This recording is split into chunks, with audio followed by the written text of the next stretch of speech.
another one of those block arc and beat. Wait.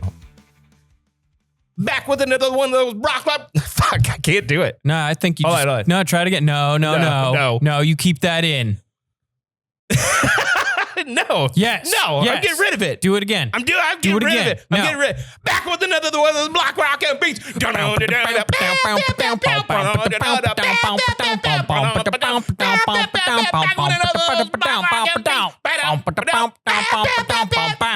Good morning. Good. Good morning, Elliot James. Welcome to Taps and Takes.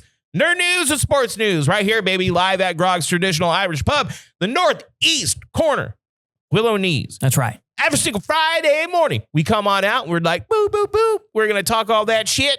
All the good stuff. All the good stuff. The only news that's actually like positive.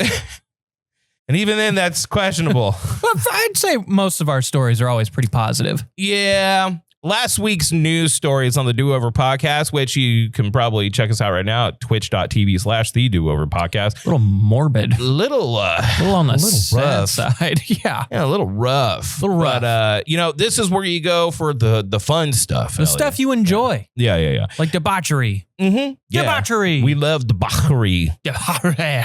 We love that debauchery. And we got a bunch of stuff for you. We want to thank Groggs. Come and check out Groggs. Eat, drink, chill here.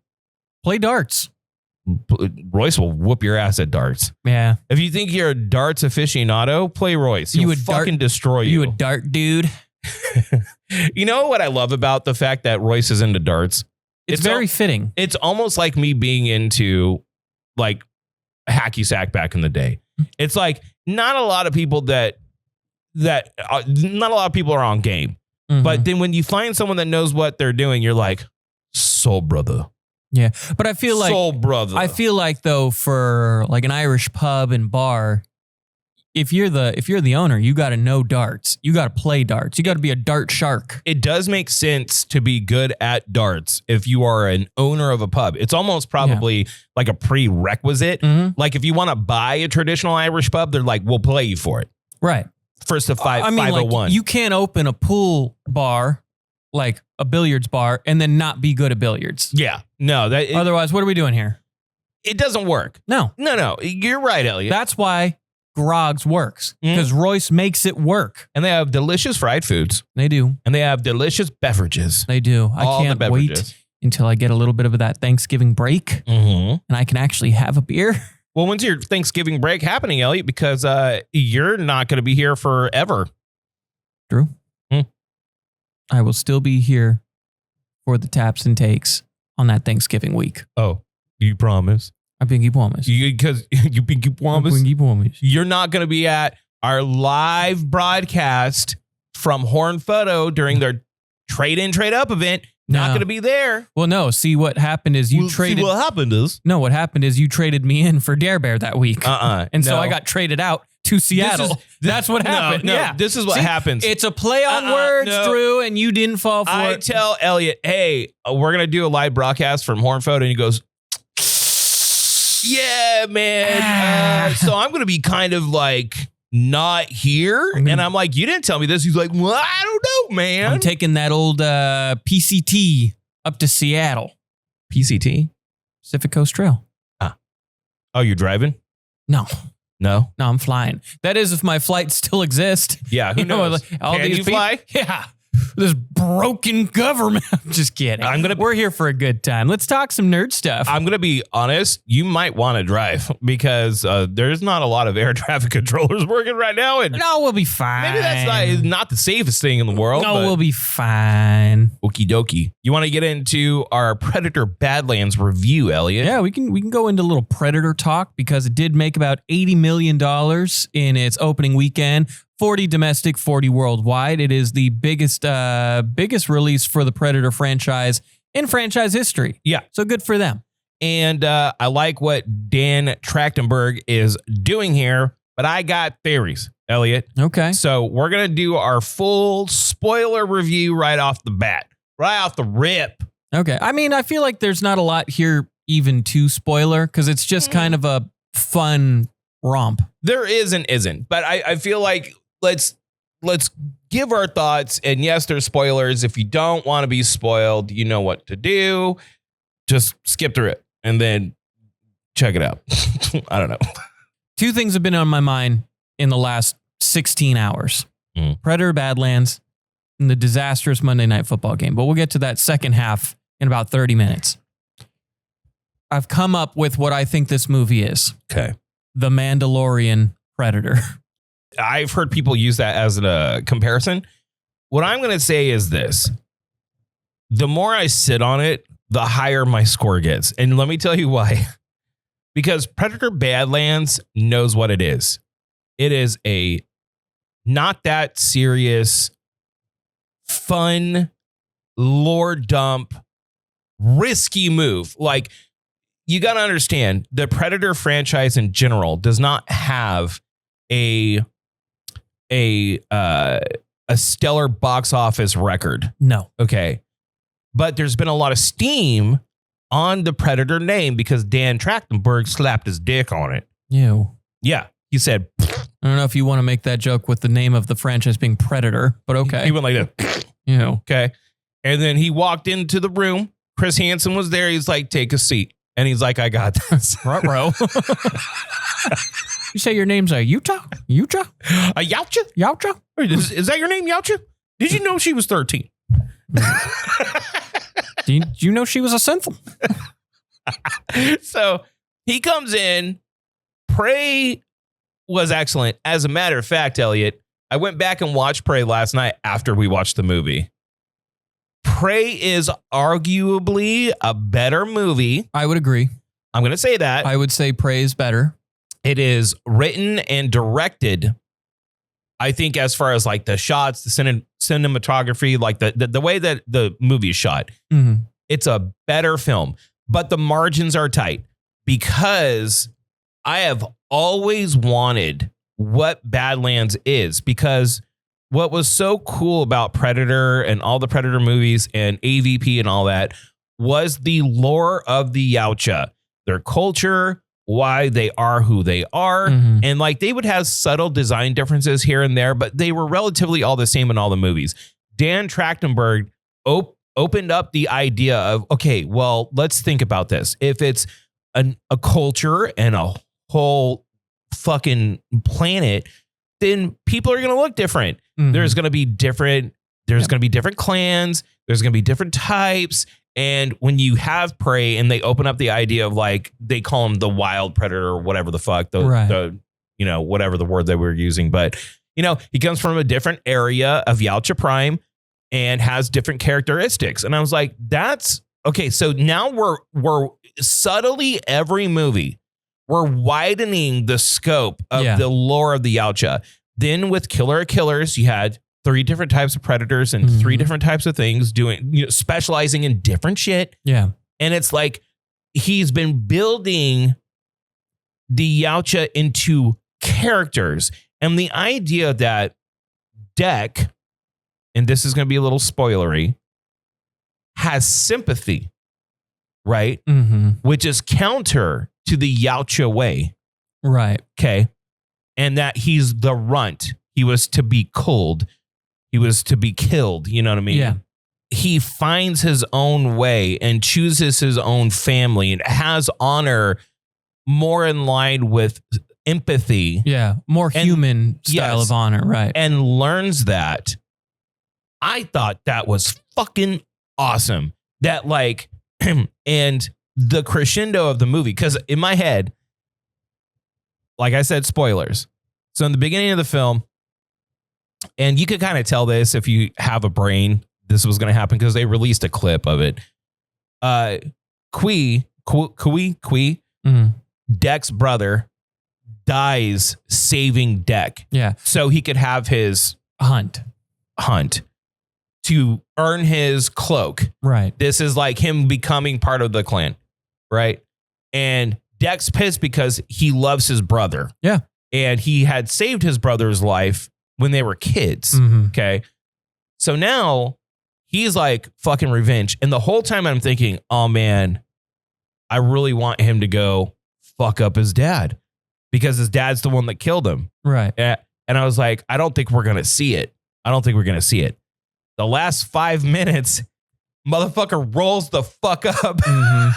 And so when that happens, I was literally like pounding the side of the chair like, fuck, yes, fucking, like I was like, this is fucking sick.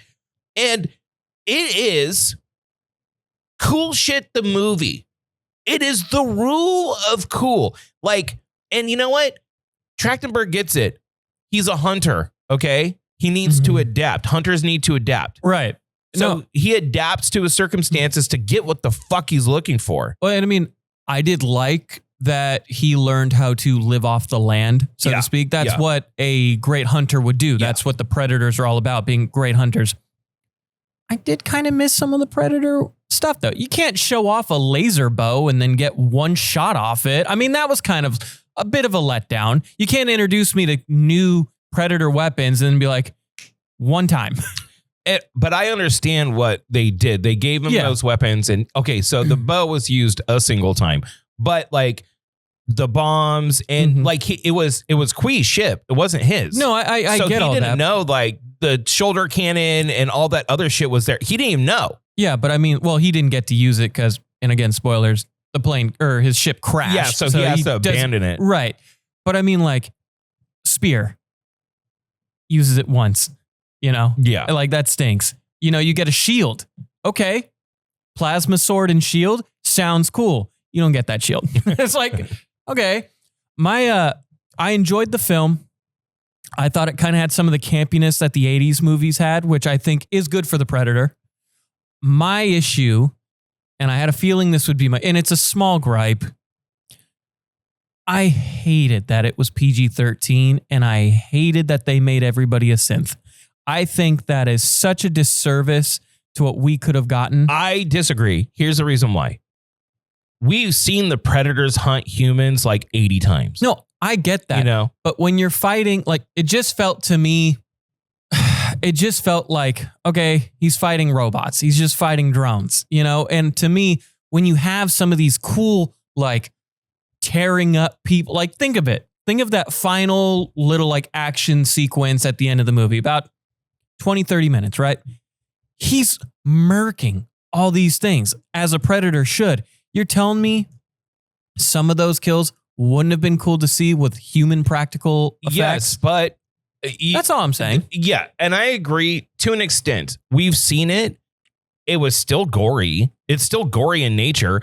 And listen, he's simultaneously working within his constraints, which is this is a big, big Predator movie that's going into the theaters. They want as many people to see it as possible. Totally understand that. It is, you know, it has great word of mouth and it's a fun time. And I want to bring back movies that don't need to be too serious, that are just fucking fun times. No, I agree with that. I think action wise, it's a very fun film. It's an elevated version, tonally, like an AVP. Like an AVP tonally is what this is. But this is a better version of it. And man, like, the more and more I think about it, the more I like it, because it's just like, it's just cool. Like, there's just cool Predator lore shit happening. It's got great replayability. Yeah. Which I think is important too. Like, I want to take Josh to go see it. Yeah. Like the crescendo of the movie when he like goes and does, and like, there's even some emotions in it. Like you get kind of emotional when he's talking about wolves and stuff. Like, there's points of this movie that like bring shit out of you. It's got a little bit of heart. And no, it doesn't overstay its welcome either. It's done in an hour and a half. It knows that it needs to be a tight endeavor and that there's a lot of things they probably cut out to stay within budget. So we got to give Dan Trachtenberg credit that he's building the lore. He is staying within his budget. He is making sure that this is a fun movie, but it has a bigger picture to it. It is totally worth seeing it in the theater, period. I don't like the Screen X. I don't like Screen X. It was a little too bright for me. I don't like it. I didn't know it was. I don't like it. I'd rather just have I got to tell you, man, you're 0 for 2 in your movies here. Dude, I don't know how I just go to Fandango. Just go to regular, man. Anyways, I didn't know. I thought it just said standard. You see Screen X. I don't know what the fuck. I thought it was just a big screen. It is a big screen technically. Yeah, but fuck that. But on the walls. I don't like the walls. So it is definitely worth seeing in the theater. It is a fun ass time. Critically, it's probably, for me, I would say it's closer to like a 7, 9, 8. For me personally, it's like a 9. It's like a fucking solid 9 because it's a fun movie and it reminds me of like those fun ass movies that you would see on HBO late at night that you don't get to see anymore. And we can have those too. Like we need more lower budget fun movies. I would say it's probably my 4th favorite Predator movie, and I don't mean that in a bad way. Yeah. I still think I have Prey above it. Killer of Killers is above it for me. And Predator 1 is above it for me. But Predator Badlands is very fun. It's got cool moments. It's got a little bit of heart. It feels, for me, kind of like Mandalorian, Guardians of the Galaxy with a little more violence. And that's cool. And those are good movies to compare to. I think those are good movies. Also, I think that's good. I think at the end of the day, and I don't mean this as like a bad thing, the movie itself for me is a 7.5. Cool moments, probably at its peak were a 9. So I'd probably have it at like a low B. But that doesn't mean it's a bad film. I think it's a very fun film. I think it's a film that you should see in theater and you'll watch it 4 times on streaming just because it's a brainless movie you can watch. Yeah. And it's got cool moments. It's got cool stuff. And let me end on this. We'll end this on this. Okay. It is incredibly risky to do what they did by having a Yautja as the main character who is also subtitled throughout the whole movie. Yeah. Okay. To bring emotion to the Yautja, which they usually have this Michael Myers, Jason kind of role. They're in movies. usually they are the hunter. They are a stone cold killer. This is very risky on many fronts, but he massively succeeded. I agree. So I like it. I think it's a great addition to peak Predator and Dan Trachtenberg. I also watched Killer Killers. I went on the fucking Predator run last night because I was like, I need to rate all these things as like a succession. Yeah. You know what I mean? But Prey is, it's my second favorite Predator movie of all time. Prey is the closest thing to the original. Yes. But in the best ways. Yes.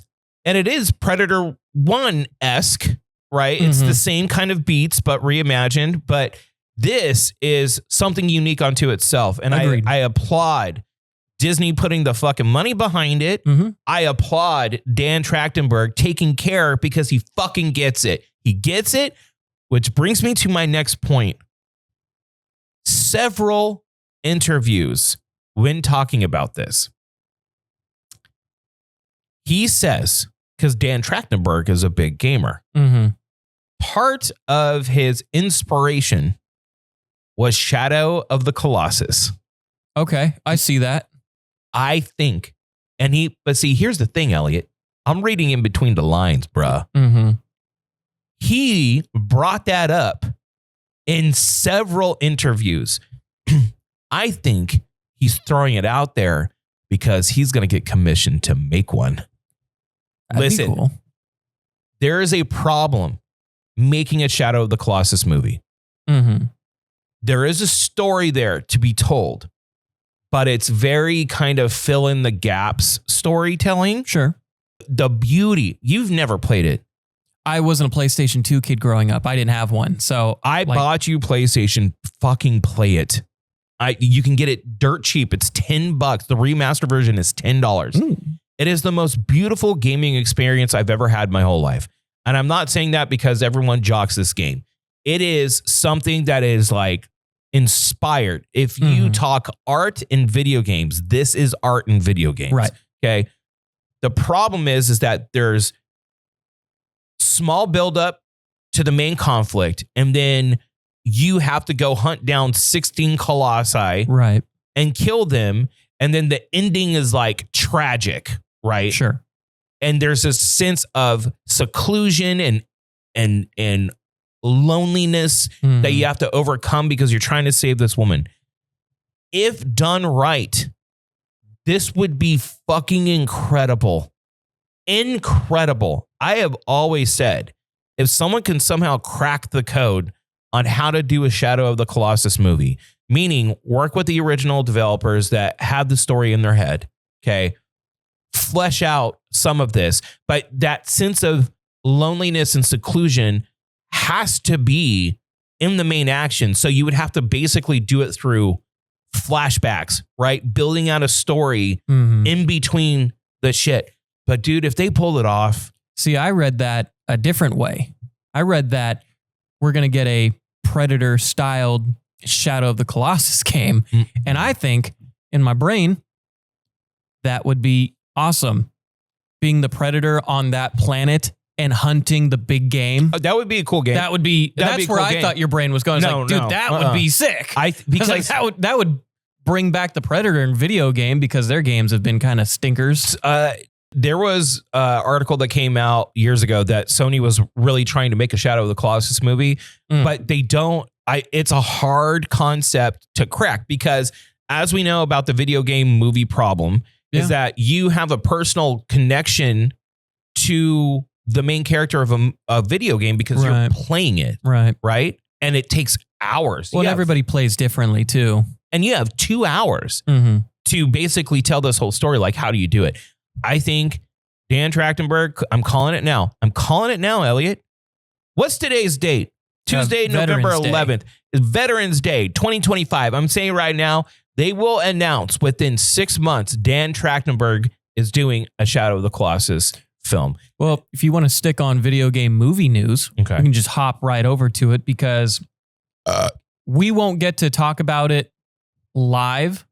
We'll probably recap it next week because it's going to drop tomorrow. We do this on Tuesday. Wednesday, it's going to be released. We're getting our first look at Super Mario Galaxy movie. You pumped on that? I am so pumped on that. And I think it's hilarious that Pillsbury and Old Spice were the two people that leaked it.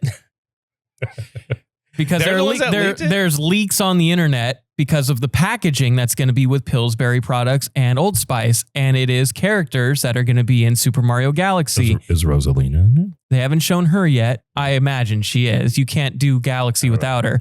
But Yoshi, and we knew Yoshi was coming, but Yoshi's been confirmed, and it's Yoshi and Mario doing the iconic Super Mario Galaxy 2 pose of them flying through the air together. It's going to be great. It's going to make another $1 billion probably, and I can't wait. So there was something that came out. Sorry, I'm doing a pause because I'm thinking here. Okay, it's okay. Okay. I'm thinking. Get that brain a churning. I'm giving my brains. Yeah, give that brain a churning. Powers. Nintendo did a shareholder meeting. And they said, we're in the motherfucking movie business now. Oh, yeah. They have 3 movies, one of them yet to be announced, slated in the next 3 years. Yeah, they have... Galaxy is first. Yep. Zelda is second. Correct. Yet to be announced movie coming out. I thought they announced a Donkey Kong movie. They did not. They did not. So 2 out of the 3 movies, but they're targeting annual releases. I would say... slow down. You need to make sure that Legend of Zelda doesn't suck, because you can use the Mario cash cow, make another $1 billion. That's great. Well, I think they're probably going to use that as the momentum. I wouldn't be surprised if Donkey Kong's the next. But what if, though, Elliot? What if Zelda sucks butthole? And then all of a sudden, all this we're in the movie business shit doesn't quite go the way that you want it to. And then... So I think you can actually... Alex Garland comes out and crushes a fucking Elden Ring movie, and that's the hype. That's the shit. So, well, the thing about Nintendo is, and I think they actually, this is kind of safe for them doing it the way they did. I know we all wanted a Studio Ghibli-styled Legend of Zelda. We all did, right? We all wanted... I don't agree. I mean, I do, but I think a lot of fans did, regardless, right? I think making Zelda live action actually works into Nintendo's favor if it flops, because you still have the animated universe of the Mario films. And there's no way they're not going to make a Donkey Kong movie. You got Seth Rogen as Donkey Kong, right? And then how easy is that? You have Diddy, Chunky, you have Cranky, you already have characters set up, and King K. Rool, kind of similar to Bowser. So it can all play within it. You can kind of separate a live action Zelda while still building off of your animated universe, all leading to a Super Smash Bros. Movie. I just don't want, much like what Marvel did to a certain extent, is overloading with stuff to not make it special. I'm down to have several, you know what I mean? Mm-hmm. Like give me these movies annual, fine. But like the first Mario movie was great. It was. It was a fun time. It was. Much like Badlands. Fun time. It was a fun time. And it's a kids' movie. Cool. And it hit all the Mario notes that you wanted it to hit. But the second one has to outperform or at least match that. Yeah. Okay. And then that movie came out, what, like 3 years ago? Yeah, about 3, I think. So a lot of the 10-year-olds are now 14. Mm-hmm. And so they'll have The Legend of Zelda be like, oh, this is crazy cool. Mm-hmm. I think the Marvel movie issue also is a lot of the people, there's 2 problems. 3, actually. Quality and quality control. The Chinese box office is huge. Oh, yeah. Because not having the Chinese box office to boost those numbers, then these movies are getting way too expensive. Oh, yeah. Okay. And 3, a lot of the people that were their main demographic are now young men and women. Mm-hmm. Like they were 11 when Iron Man came out, but now they're like 23, 24. Yeah. Are they still into it as much as they were when they were children, kind of a thing? You know what I mean? Well, I think you feel what I'm saying? I understand what you're saying, but I think with Nintendo is so perfectly evergreen. I think this is their strength, is that a lot of us, what Nintendo did right is they got players young. So they have this brand, like loyalty to them. Even if you grow out of Nintendo games and play Xbox, PlayStation, PC games, you still have a fondness for those characters. So even if you kind of like grow up, you're still going to say like, dude, a Mario movie, I could go see Mario. My kids, yeah, I'm going to take my kids to the Mario movie, Mario and Nintendo characters are just good for all ages. Whereas like, Marvel, you can kind of grow out of the superhero genre, stuff like that. Or, you can make it a whole like, oh, they're not doing my characters. Man, everybody likes Mario characters. You got Bowser, you got Luigi, you got Yoshi, you got Peach, I'm sure they'll bring in Wario and Waluigi at some time. I hope they do at some point. I hope we get teased them. That's mainly for you and your cosplay efforts. Well, no, I just think Wario would be a hilarious character and even if you gave him like a little mini series, because all Wario's game is about him making money, dog. So if you gave him like a mini series, kind of like what bag. Yeah, just like him doing like Ed and Eddie style like cons and gripes to try and make money. You do that for a little cartoon series. Oh, dude, that's easy money right there. So let's go to some of the notes here. Okay. Let's get into Stranger Things season 5. Yep. First 5 minutes looking good. Mm-hmm. Will popping a cap and some monsters there. And parkouring until he got finished season 4. I'm glad you brought this up because Lady Jams only watched the first season of Stranger Things. She's got this thing with like kid actors. She doesn't think they're very good. It can be hard to get into. But these kid actors are great. But she said, I did really enjoy season 1 of Stranger Things. I was like, this is where like the exception is with child actors, right? I was like, why don't? Because season 5 is about to start and I'm at season 4. Why don't we watch Stranger Things together to hype us up going into? So I'm going to start from season 2 with her all the way to season 5. But we got the first 5 minutes. It looked really good. Will gets clobbered by a tree, and then Vecna sucks him. It's so good. We also got the first little look at the animated Stranger Things Tales from '85, which is set between season 2 and 3. So we got more cool stuff coming. Stranger Things. They're going to milk this for as long as they can. Of course they are. But it's, you know what? I give Stranger Things a pass because it's great. It was such a breath of fresh air when it dropped. I remember me and Sarah, one of my fondest memories of my relationship with Sarah was that I showed the Stranger Things trailer to Sarah and her mom. And they're like, I don't know about that. I'm like, apparently it's good, guys. That night, me and Sarah watched episode 1. And she's like, all right, let's just watch. Well, let's just keep watching. Let's just watch the next one. So then we watched number 2. And we binged the whole season and stayed up to like 7 a.m. Mm-hmm. Fond memory. Yeah. Fond memory. Yeah, it's great. It was kind of like with us in Sopranos and us right now with Lost. I finished season 4. I don't know if I'm going to continue the show. I hear season 5 is pretty stinky and season 6 is stinkier. Bro, you put in this much of an investment, you got to keep on going, buddy. It's so stinky. Like season 4 was great and it has one of the greatest television episodes of all time. You need the payoff. You need the payoff. That finale, even that season 4 finale was pretty stinky. You need the payoff, dude. I get it. You need the payoff. Like, is it a payoff if it's a bad show? You're going to start learning about the Man in Black and Jacob and like the mother and like what it is. And then I need you to finish it so I can give you the things to explain the things. Anyway, let's get into some stuff that's actually worthwhile. DCU talk. Alan Ritchson. I got big problems with one of these stories, but go ahead. Jack Reacher, you know, a total renaissance in his acting because you knew him as Blue Mountain State, Thad Castle, comedy guy. He comes out as Reacher and is just an absolute badass. Yeah. So he's made it clear.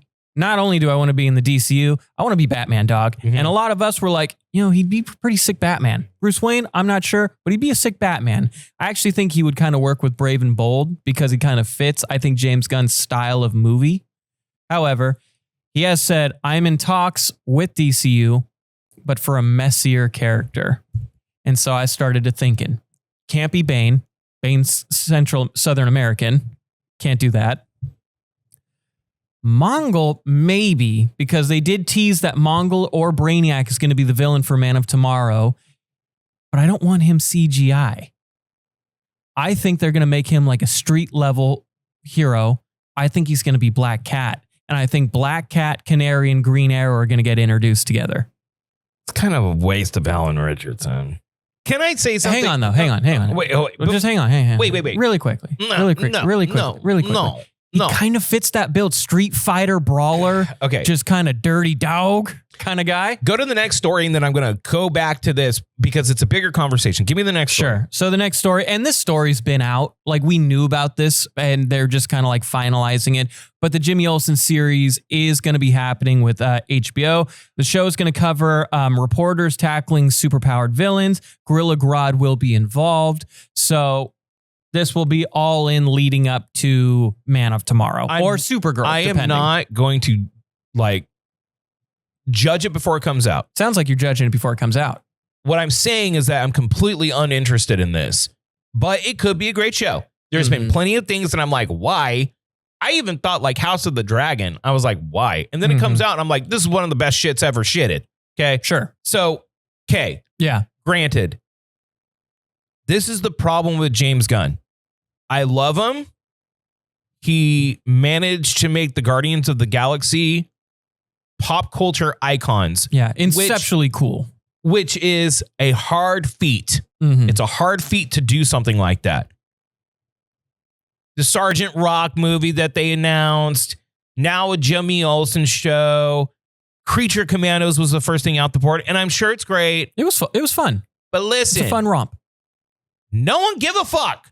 You have some of the most iconic superhero characters ever. I agree. Why the fuck are we putting time and money invested into a Jimmy Olsen series? Where the fuck is Wonder Woman? Where the fuck is Batman? You have the big three most iconic superheroes of all motherfucking time. And you are going to put development efforts and money behind a Jimmy Olsen show? Who the fuck cares? Dude, I'm sorry. Who the fuck cares? Focus on what you are sitting on a dump truck of potential money. But dude, Jimmy Olsen, like it seems like we want to be niche. We want to be counter to what you expect. Whereas what people have been struggling with is a cohesive, done well Wonder Woman, Batman, and Superman movie. Now you got the Superman out the way. We should have already had an announcement of who's playing Wonder Woman. We should have already had an announcement about who's playing Batman, what the plans for That is. No, I get you. When I hear this shit, I'm just like, fucking, it's just James Gunn almost sniffing his own farts at this point. It's kind of annoying, bro. It's kind of annoying. No, look, I'll give the Jimmy Olsen show an episode or 3. I'll give it the 3-episode try. Because I just think James Gunn does well when it comes to making a story and an enjoyable show. He's pretty good at that, right? Creature Commandos was fun. Did I necessarily care about the characters? Not necessarily, but it was a fun little romp, animated romp, What I think they're doing with Jimmy Olsen show, because the show synopsis is reporters covering and tackling superpowered villains. Gorilla Grodd going to be involved, right? I think where James Gunn is going is this is in Man of Tomorrow and what we're getting with Brainiac, whoever Supergirl is going to be dealing with. I think this is all going to lead to a Justice League versus Legion of Doom movie. Which would be cool. Which is cool, but how do you introduce these characters without having to deal with... No. Hang on a second. I'm saying with the villain side, right? I think this show is going to build up the side characters of the Legion of Doom to where you get Man of Tomorrow, and it's going to be Lex Luthor building his forces around to take down Superman. And that will lead into Superman having to assemble a team. Okay. A league of their own. A Justice League. Okay. Listen. And we have lanterns to look forward to. God damn it. Listen to me. All right. Repeating the same mistake as Disney Plus and the Marvel TV shows is not what they should do, where you introduce characters and concepts in the TV shows that not everyone sees and then makes movies out of them. That will make you struggle. They should not do that in their cinematic universe. They're in the fucking movie business. Mm-hmm. So make the goddamn movies. Do you think the potential buyout is kind of hindering what decisions they're making? No, because the buyout is predicated upon these properties being profitable. Mm-hmm. Okay. That there needs to be buzz. There needs to be profits. There needs to be sustainability. Mm-hmm. This brand is one of the main reasons, amongst other things and other properties, but this is one of the biggest chunks of that pie. Yeah. Make the fucking movies. Do not repeat the same errors. I'm sorry. It's annoying. I get you. I mean, you do have to figure out Batman and Wonder Woman. But see, look at this.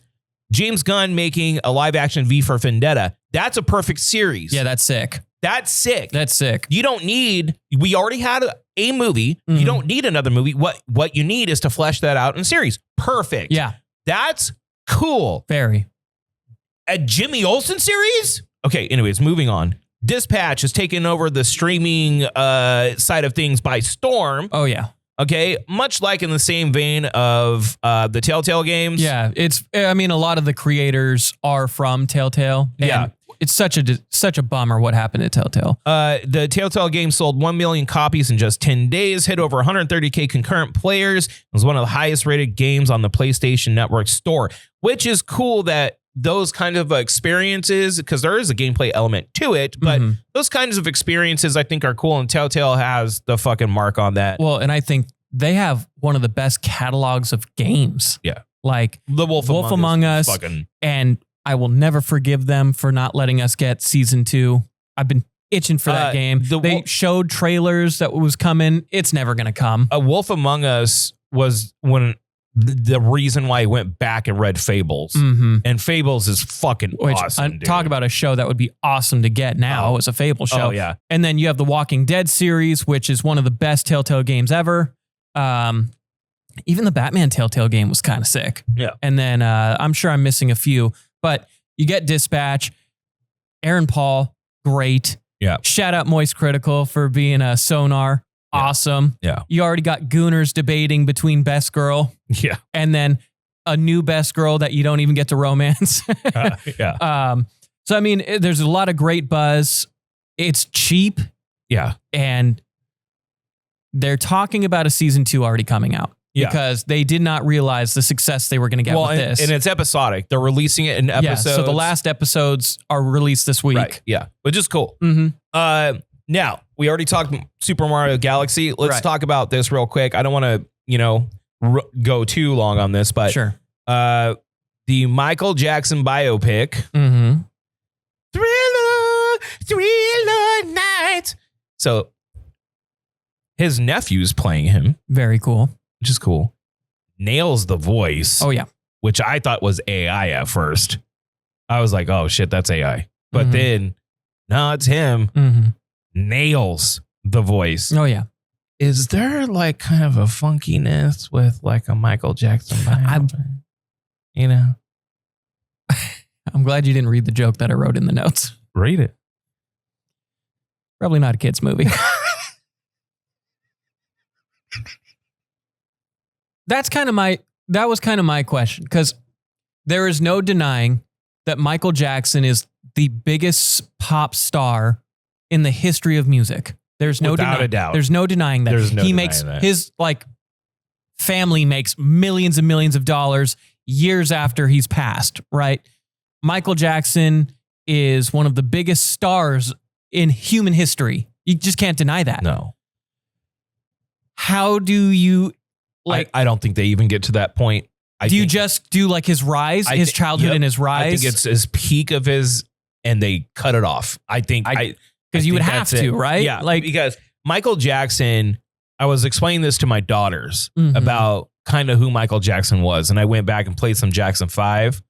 Okay. Yeah. I was like, see that little boy right there? He was the biggest star in the world. In the world. People were fainting at his very presence. Yes. In the world. He was the biggest star in the world. And then I showed him Thriller. And I'm like, look at this. Okay. Look at this. Explaining the magnitude about who Michael Jackson was. And you're not even doing it justice trying to explain the magnitude. So it is one of those things that you really need to separate the art from the artist and take it for what it is. The Jackson family is involved in this.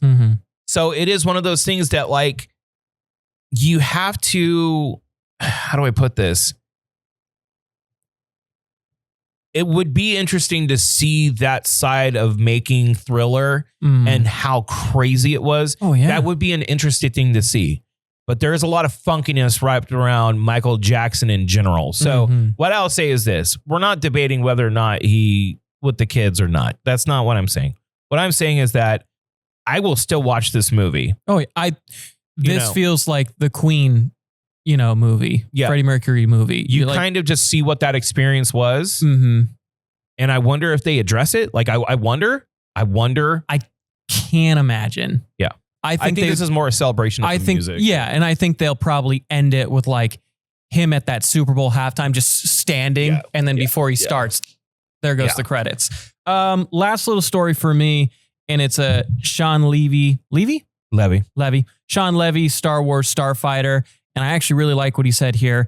In an all-new, non-sequel, non-prequel adventure. It inherits legacy themes, but it's really trying to give Star Wars fans and just audience members something fresh and something new. Cool. If the Force isn't involved, I'm not interested. Sorry. I don't... Gosling does a lot of heavy lifting. I'm going to say that right now, where Gosling stands here. I don't shoot... a fly. Just give us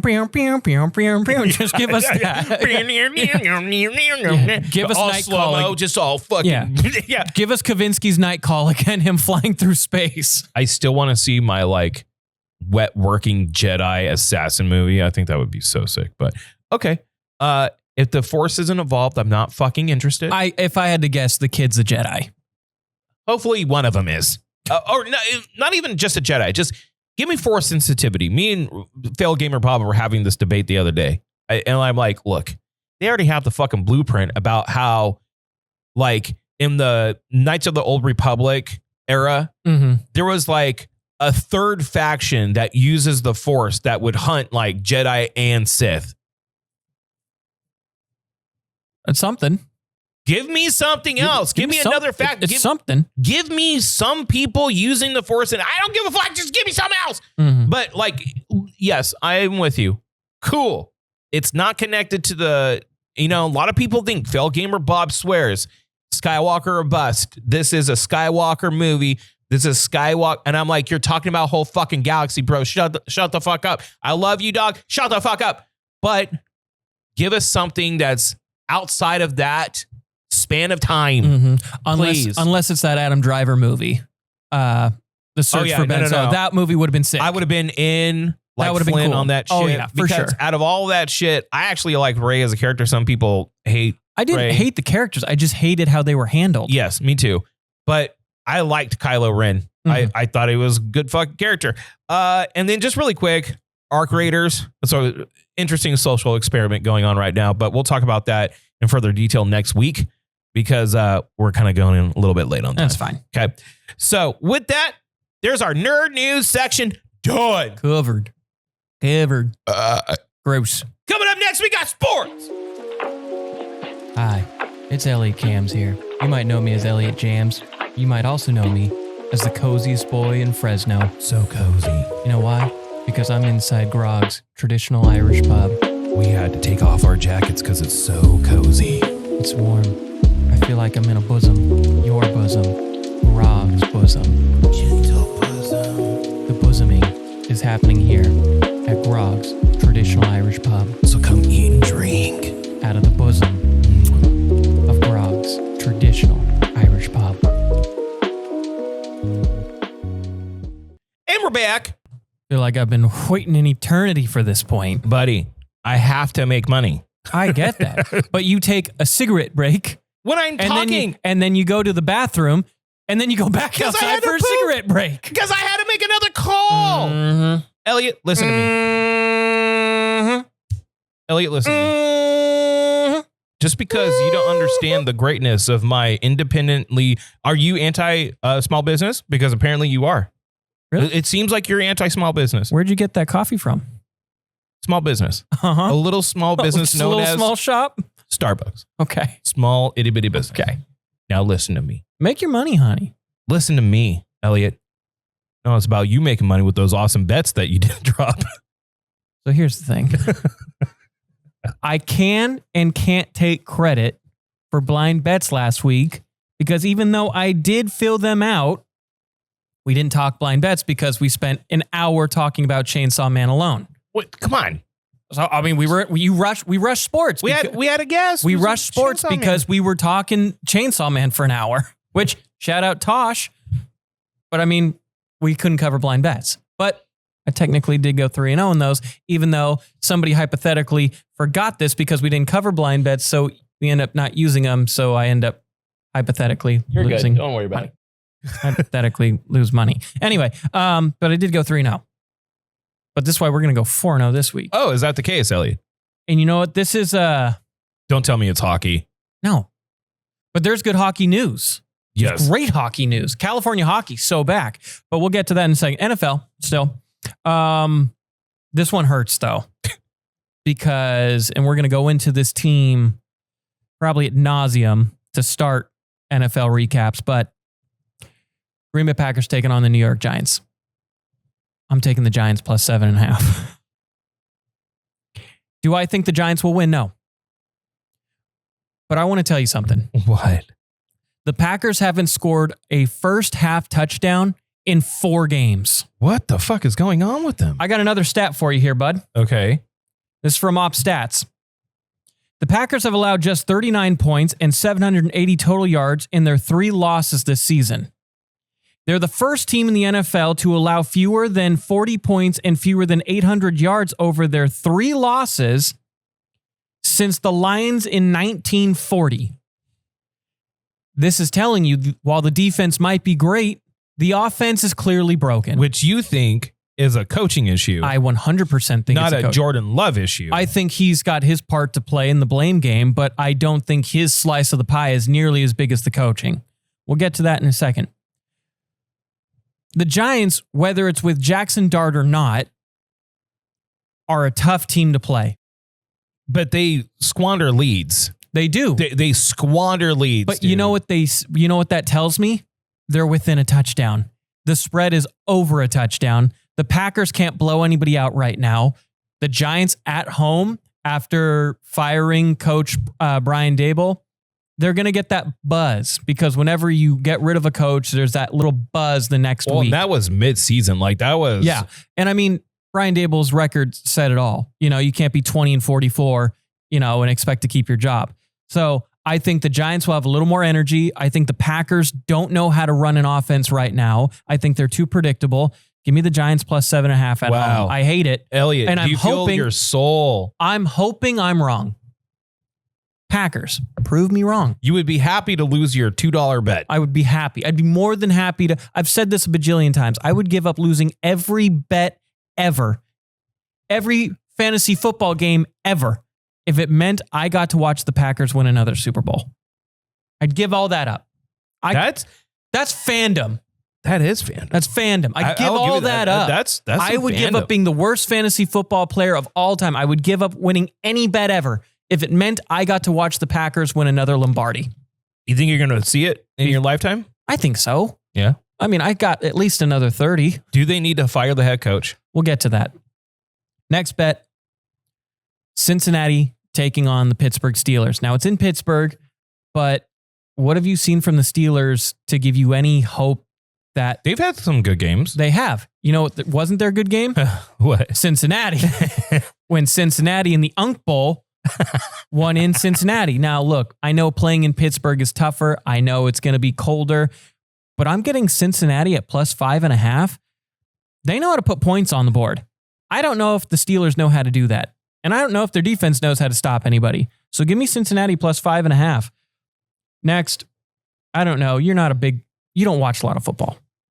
It's not that I don't watch it. It's that I'm usually working Sunday. Did you watch the Thursday night stinker? I saw clips. Kansas City Chief off a bye, taking on the Denver Broncos. Broncos defense is awesome. Their offense, much like the Packers, is fundamentally broken apparently. They put up, 10 points against the Raiders? Yeah, give me the Chiefs here -4. I know it's more than a field goal. Chiefs are going to cover, and they're coming off a bad loss to the Bills. So you're getting a rested, angry Chiefs team. I still that is don't. Desperate. I do not agree with your methodology of coming off of a bad win. They're angry. They're going to win. I think that's a flawed system. Okay, well, all right. Just wait till we cover the Bills that came off a huge win and then had a letdown. It happens, man. And then finally, we got the Dallas Cowboys taking on the Raiders on Monday night. Dallas only a -3.5 favorite. I don't get it. I think they're better than their record shows, even though they did have a stinker and lost a hypothetical friend group a ton of money on Monday night, losing to the Cardinals. The Raiders, though, what have you seen from them all year that makes you think they're even remotely talented? Fucking zero. Exactly. So give me the Dallas Cowboys -3.5. Now let's get into the NFL. And it's really just going to be me ranting about the Packers for another 5 minutes. So bear with me, because Monday Night Football, Packers-Eagles. These two teams have played each other 2 times before in the last year or so, and the Eagles have won. But it's another horrible week of offense for the Packers. The defense, as I mentioned, been incredible this year outside of the Dallas game, and that ended up being a tie anyway. You're getting these great defensive games. They're firing on all pistons. All you need is a somewhat competent offense. And whether it's injuries like Tucker Kraft being out for the year, or Romeo Doubs getting hurt with a chest injury mid-game, or Matthew Golden being out, the offensive line being battered and beaten, drop passes kill. When you have first and second down run plays every drive, I think the defense, and it's so fitting, 4th and 1, game on the line, they get in shotgun. The Eagles know the play, and you know how I know they know the play? Because you can hear it in their mics saying, draw, inside zone. Yeah. It's to the point where Josh Jacobs, the running back for the Packers, hears them calling the play and even says in postgame, it kind of hurts your confidence when the defense knows exactly what you're running all the time. Packers lose the game. Now, the Packers did have did have a chance to steal the game because for some weird reason, Nick Sirianni on 4th and 9 on like the 45 decides to go for it rather than just punting and making the Packers go the whole length of the field or even trying a far field goal to put them up 6. He decides to go for it, and it's a horrible play. So Sirianni's a dingleberry. But at the end of the day, this just leads... I know what it is, Siri. I don't know why you're listening. At the end of the day, though, this leads to incompetent play calling, conservative play calling. Jordan Love's got one of the strongest arms in football, and we're throwing check downs and dinks and dunks and screens, and it's far too obvious. So, do I think Matt LaFleur is a good coach? I do. Do I think he's a coach that can win a Super Bowl? I don't. Really? I think what the Packers have is what the Golden State Warriors had a decade ago. Mark Jackson, great coach, got the Warriors back to being relevant again. A 7 seed in the playoffs, a 6 seed in the playoffs, right on the fringe playoff team. And they moved off him. And then they brought in Steve Kerr, who brought a culture, who brought a team identity, and made them the talented dynasty that they were. You've got the youngest team in football. You've got talent all around the board, and you have an excellent defensive coach, a defensive coordinator. All you're missing is a dynamic, competent play caller, and they don't have that with LaFleur. Why don't they just get rid of him? Well, he doesn't. They didn't extend his contract. I think this is a make or break season for him. Well, it's looking like broke. It's looking like broke right now. Now, they're still 5-3-1. They still have a chance to make playoffs, but are we going to do the same? Oh, we make the wild card. We lose in the first round again. We can't keep doing the same thing, expecting different results. Like something has to change, and odds are it'll probably be the coach if the Packers remain how they are right now. Anyway, speaking of disasters, we go to the AFC. Buffalo Bills. Those Bills, man. Josh Allen at home, beat the Chiefs flying high, feeling good about themselves, get waxed by the Dolphins. Absolutely demolished. The worst game of their season, trying to keep up with the Patriots, and it looks like the division's all but gone. Now, they could still maybe win it, but you would need the New England Patriots, who have one of the easiest schedules in football, to flounder. And I don't know if you've been watching the Patriots. They ain't floundering. Okay. They ain't floundering. No. Odds are they're probably going to be the 1 seed in the AFC. That's interesting. Yeah. Drake, but it all comes down to setting a culture. Mike Vrabel, a tough, gritty, defensive coach who knows how to get the rah-rah out of his players. Dan Campbell, another guy. Ben Johnson goes to the Bears. Everyone's thinking, oh, the Lions offense is going to be busted and broken. They lose Aaron Glenn. No, the Lions are just fine. Yeah. And it's because he built a culture. And that's what's missing with the Packers. They don't have a culture. They don't have an identity. Well, explain this to me. Sure. So the Packers are like committee owned, right? Yes. How is it not like shareholders where they can get a vote to fire this fucking guy? Because they still have a president that kind of like overruns policy and overruns like the team management, so to speak. They have like a GM still. The GM picks the players, picks the coaching, and picks the staff. Goots, the GM, he didn't have a contract extension going into this season, neither does LaFleur. So the new president of the team is kind of dictating what's happening, what's going to move on forward. You have a great young roster. You just don't have, at least for me, you don't have somebody that has built an identity in this team. Do you think that some of these old timers that have some history doing this, like that counts for something? The wisdom of coaching and being involved in the sport for so long, that matters. But games change. It's the same thing, same political argument. When you have people representing a vast majority of the population and they're so much older, they're so far disconnected from the trials and tribulations of younger people. When I say younger people, I mean like 30 to, 50, right. Like the 20 to 50 mark, right? Sure. Well, games evolve. Yeah. And when you see someone like Dan Campbell come in and do like an aggressive fucking we're going for it kind of a style that works for them. Yeah. When you play too conservatively and you don't take the shots and trust the players to do what they're fucking paid to do. And you just paid Jordan Love the biggest contract for a quarterback. Then why don't they get someone in there that understands that the game evolves and that you have to move a little bit? Well, so Matt LaFleur comes in with Aaron Rodgers, right? Matt LaFleur coming from the McVay coaching tree, the Shanahan coaching tree. So he's been around incredibly talented coaches, coordinators, stuff like that. He gets Aaron Rodgers, though. So he's been kind of inherited great talent right off rip, and the Rodgers years were great. And you look at Aaron Rodgers had 2 MVP seasons with LaFleur. So you're thinking LaFleur's got to be, and I'm not saying Jordan Love isn't at fault for some of these games. At the end of the day, you're the quarterback. You have to make something out of nothing, right? Right. But when you clearly don't trust your franchise quarterback, and we see it because he's not letting Love throw downfield, he's telling him to send these checkdowns, these screen passes, these quick little things.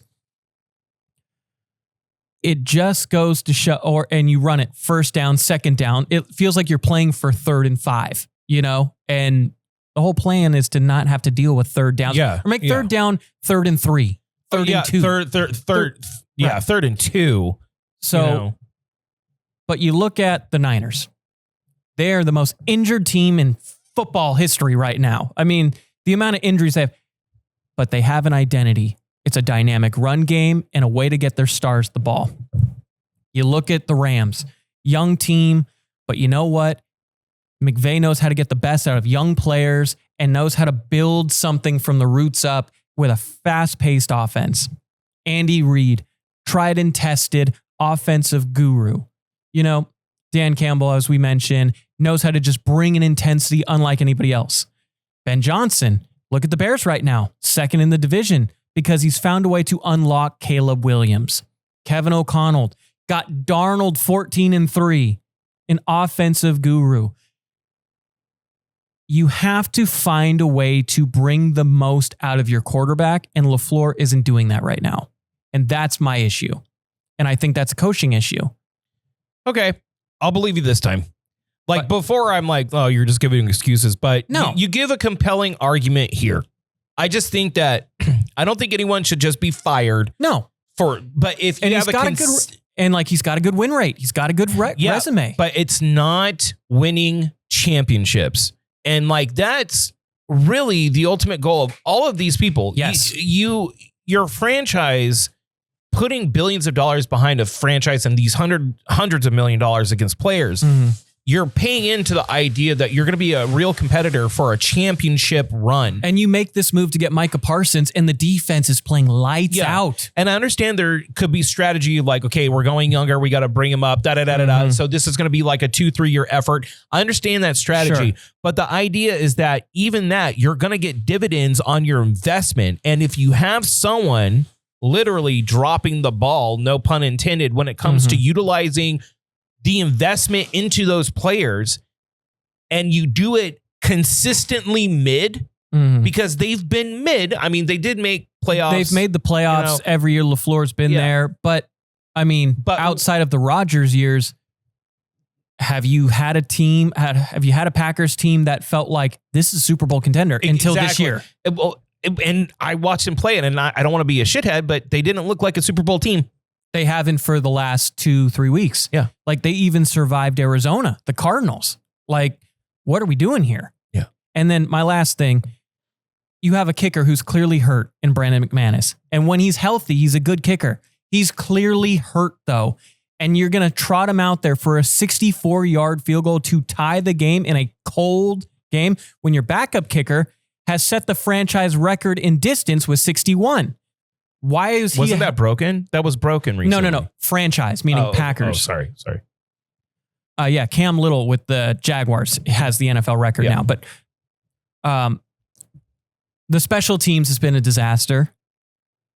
Why not, and you even got a free kick with them. And it was short.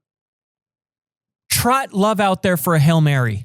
Yeah. You win the game, you lose the game right there, rather than the most depressing failed kick when a kicker is clearly still injured. But even that, this is why I like the way Dan Campbell does shit. Yeah. Is that it's like, bro,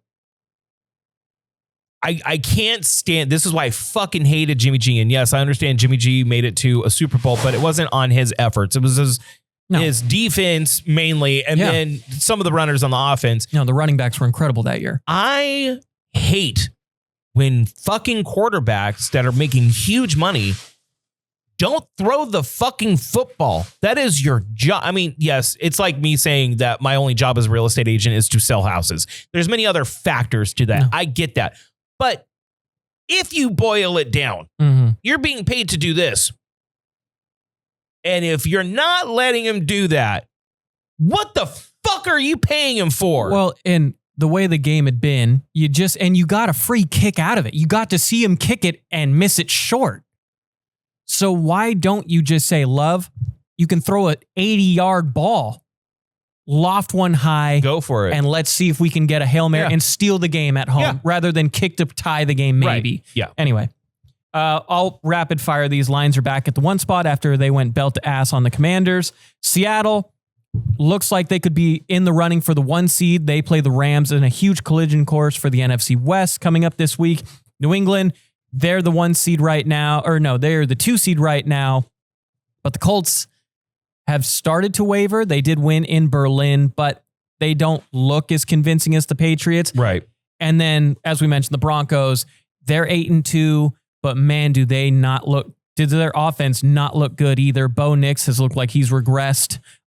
Sean Payton looks like he needs to get the offense figured out. The defense, though, is still stellar. I don't see them beating Kansas City, though, anytime soon. They play Sunday.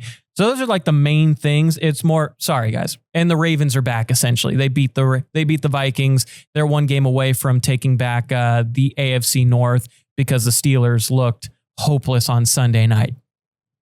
So there you go. Hang on. Before we go, we did have breaking news in the NBA. The Dallas Mavs have fired GM Nico Harrison after 3. Wow. Yeah. Wow. Yeah. They did? They did. When?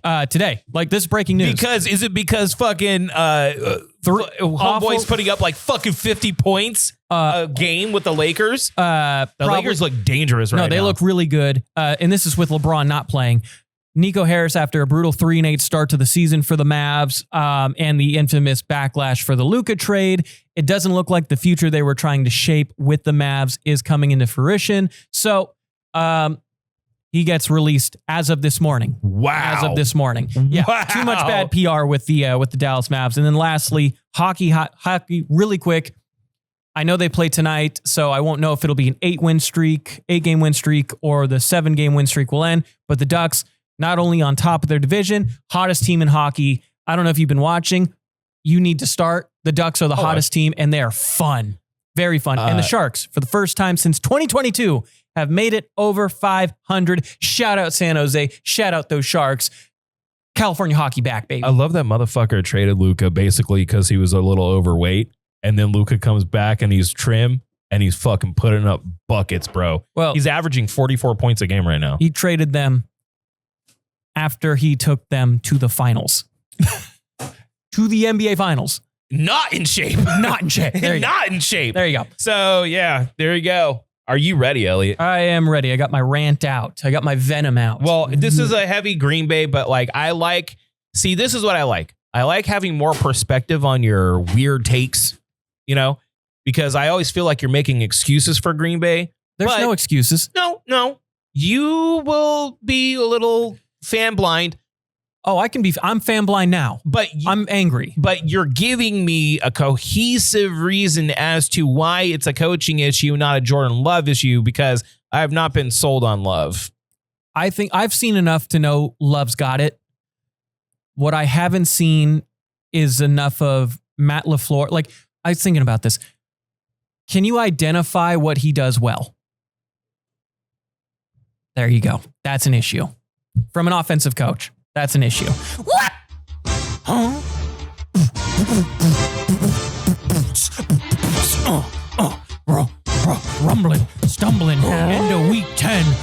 USA Football recap.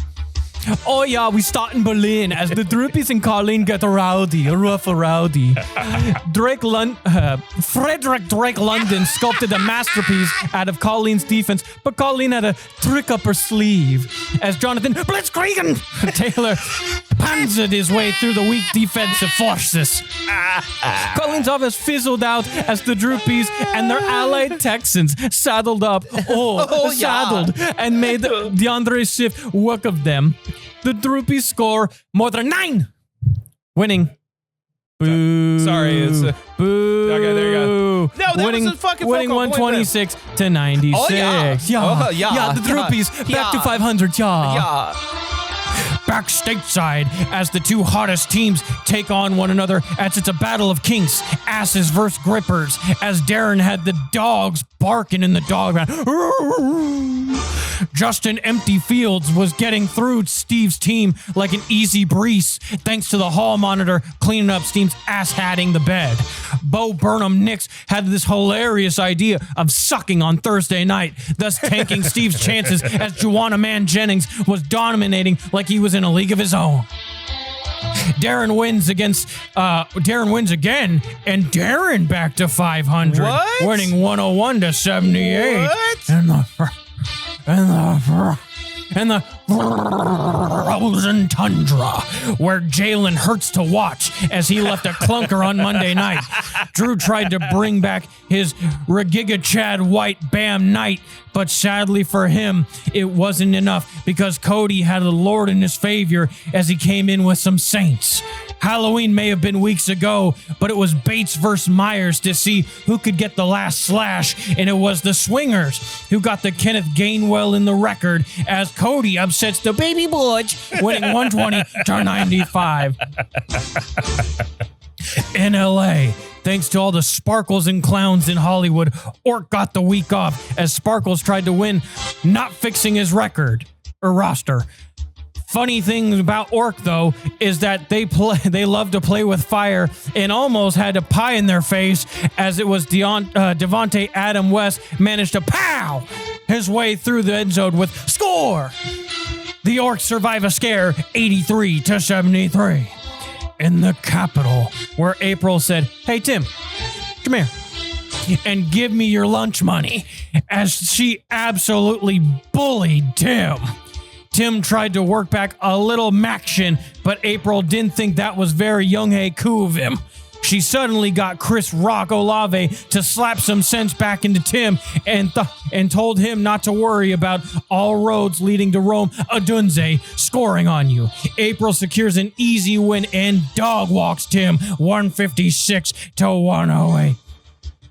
To Houston, where the only problem is Eric not letting us name your child. We know you've had one. I know you've had one. I know you've had an extra, and I know you didn't let us name him. Nope. I think we can sue him for that. I think we can. Give us your kid. Trevor Noah Lawrence gave us a daily showing of why you shouldn't make him your franchise quarterback, but it didn't matter because Kylo Ren Williams was force pushing his way through Eric's bunk-ass defense.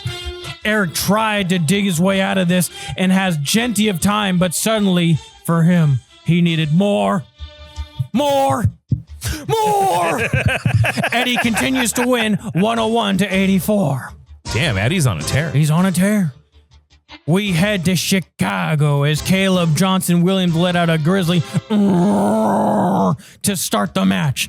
Jess tried to Alex Pierce Royce's defense, but sadly for her, even the air support from some Seahawks, a lot of Beehawks. Royce didn't got nuclear, but went golf. Devon Urkel Acne was smooth as a dolphin's fin as he surfed his way past the bar breasts to secure an easy win. Royce is literally 7-3, winning 122 to 80. Damn. And finally, we got to the bottom of the barrel as my music's gone, as phone calls galore, as Sal and Mikey are two bums in one game. Watching them compete makes your eyes Zach Ertz as there should be a Tyler Warren out for their arrest. Sadly for Mikey, his loser Stank is only getting stankier as Sal had a few more pals putting up points. Sal also up to 500. Wow. Mikey, not so much. Sal wins 93-77. And there's your bunk ass recap because we had phone calls all over the place. I try to do my best, man. We're out. What I is have the to do rule? this. What? You put your phone on Do Not Disturb. I'm a real estate agent, man. I get that. But while we're doing this, Do Not Disturb time. Okay. You hear my phone? No. Because nobody talks to me. I talk to you, you don't talk back. I talk I'm like, hey, Elliot, guess what? I love you. And then you just ignore me. Yeah, so but you don't left me on red. You don't send me that nipple pic. You want some nip? I want some pepperonis in my pizza. Taps and takes. Like and subscribe. We're out of here. Do that. We love you. Until next week. Gotta go. Love you. Bye.